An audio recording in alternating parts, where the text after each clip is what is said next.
So it's going to be our last autumn in Berlin, and in full form with how it's been sort of since I got here in August.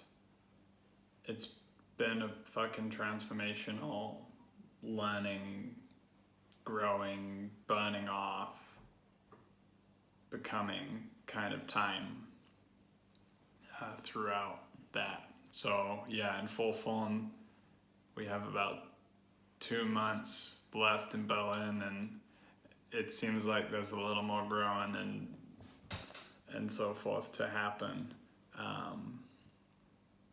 And so one of the things that I thought might be useful is to share some of the tools and practices that I find very essential to navigating turbulence,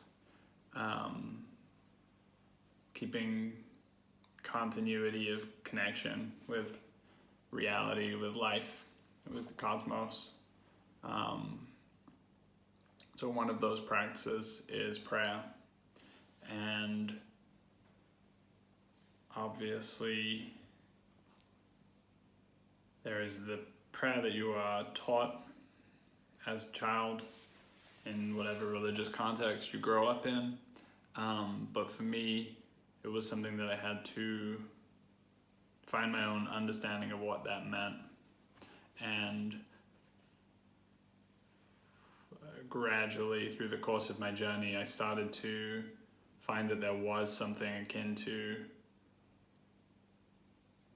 taking a reflective moment before meals, especially in the context of my relationship with Hannah, just stopping, reflecting. And it wasn't really a prayer of like saying or asking or anything like that. It was more just a listening, and listening in a deep way, in an open way, listening with the heart, and just taking a little moment of pause to do that before eating. And that has been an incredible tool. It's really, really helpful. If you are, accelerating, moving very quickly through things, or you're getting caught up in some sort of, subtle matrix, your reality is getting distorted by what's going on, you're getting consumed, then having that pause and committing to that,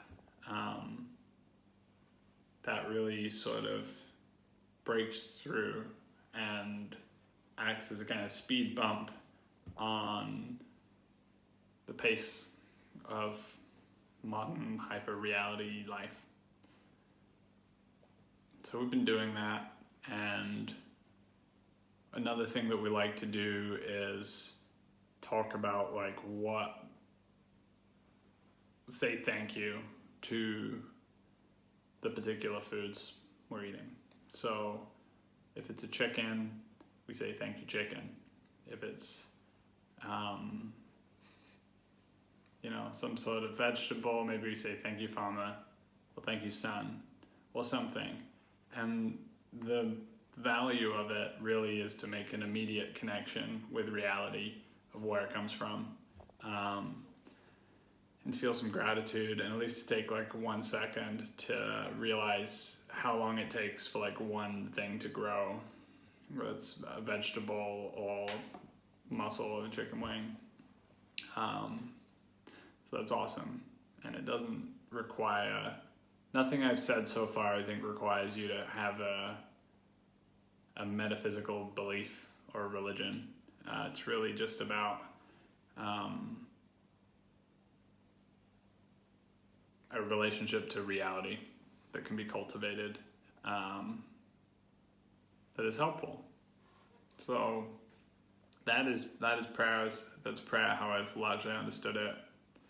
But there is another kind of prayer that's recently come into my experience, which is much more local and direct, and it feels very intimate because you're opening up a spoken channel between you and the world and your innermost thoughts and wishes and concerns, and it feels like kind of trying to connect with a deeper voice and then to speak it in dialogue with a deeper presence. It doesn't have to be God as such, but it's more to sort of speak into prayer or something like that. And yeah, it's something that's only recently come back into my experience. I hadn't prayed in any way since 7th grade. I was very Christian in primary school, and I recollect praying to win a competition for a waveboard in year 7, and I won. And it was great, and I thought that was good evidence of the existence of God, but that obviously didn't survive my atheist rationalist awakening. So yeah, all in all, sort of 2 modes of prayer that I'm understanding and experiencing, and invite you to experiment in your own way with these practices, technologies. I think it's just as much a way of reflecting as writing in your journal or something like that. So thanks for listening.